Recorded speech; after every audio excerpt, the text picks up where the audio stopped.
सिद्धियां, अलौकिक शक्तियां या दिव्य सत्ताएं साधक से प्रत्यक्ष रूप से वैसे ही बात नहीं करती जैसे हम इंसानों से बात करते हैं।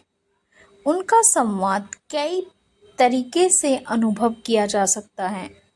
जो साधना साधक की श्रद्धा हो, मन की शुद्धि होती है और ध्यान की गहराई निर्भर करती है। जैसे कि मन की शुद्धि होती है तो उस तरीके के साधक को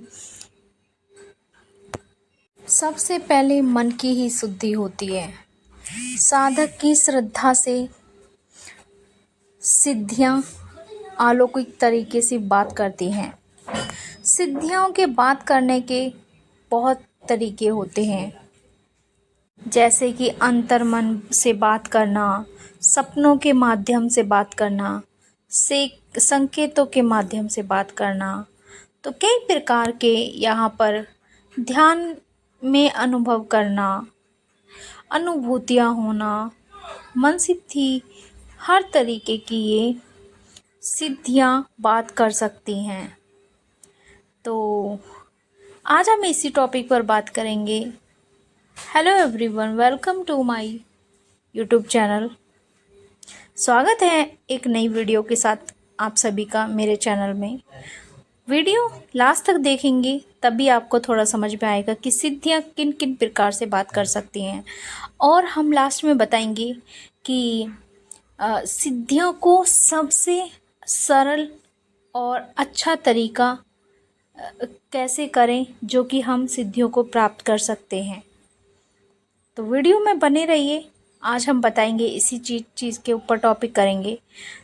तो सब सिद्धियां किन किन तरीके से बात करती हैं, आज हम इसी पर बात करेंगे। तो मैंने आपको बताया वर्तमान की आवाज़।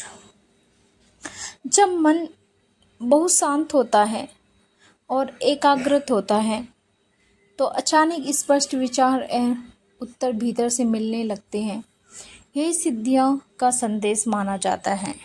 जब हम वर्तमान की आवाज़ सुनते हैं, अपने आत्मा की आवाज़ सुनते हैं, तो हमारा जो अंदर से फीलिंग हमें ऐसी आने लगती है, जो हमें फीलिंग आती है तो वही स्पष्ट सही होने लगता है। तो यही सिद्धियों का आदेश होता है। जो सिद्धियों का आदेश होता है वो अंतर मन में आवाज़ आ जाती है। तो यही होता है। सपनों के माध्यम से आम बात करेंगे। सपनों के माध्यम से साधक को सपनों में दर्शन होते हैं या कोई संदेश मिलता है। ये बहुत सामान्य तरीका है।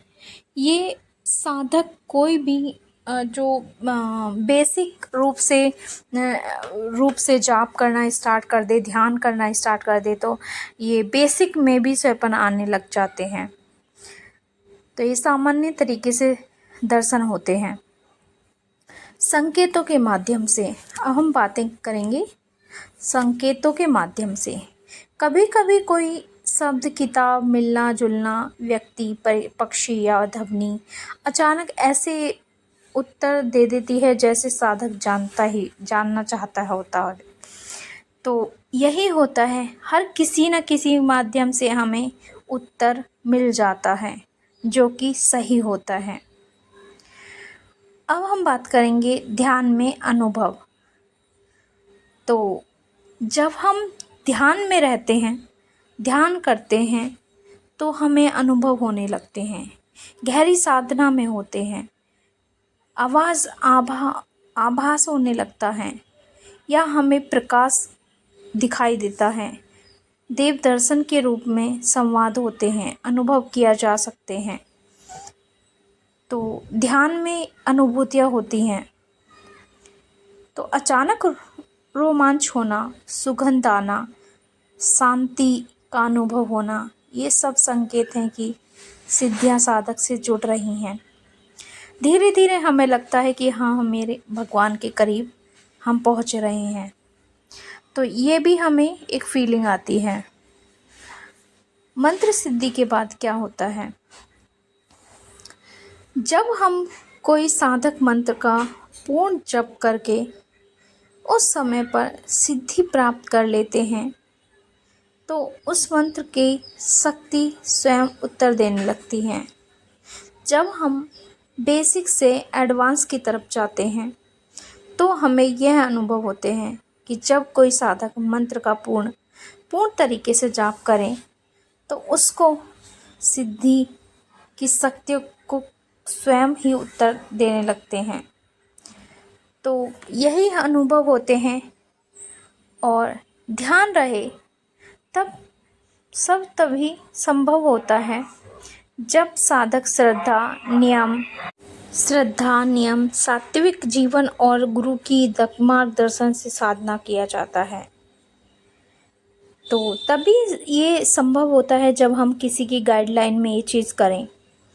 और सबसे आसान तरीका क्या होता है, जब हम कोई भी किसी का हमारे गुरु नहीं होते तो हमें कोई भी बेसिक मंत्र हमें ले लेना चाहिए और मंदिर में जाके या घर पे आते चलते फिरते ऑफिस जाते भी हम जप कर सकते हैं। तो यही एक बेसिक रूप से साधना होती है कि हमें बेसिक रूप से साधना हम कर सकते हैं। आप चलते फिरते भी ऑफिस जाते भी जाप कर सकते हैं। क्या आप चाहेंगे कि मैं आपको सरल तरीका बताऊं जिससे आप सिद्धियों को संकेत पहचानना शुरू करें? तो अगर आपको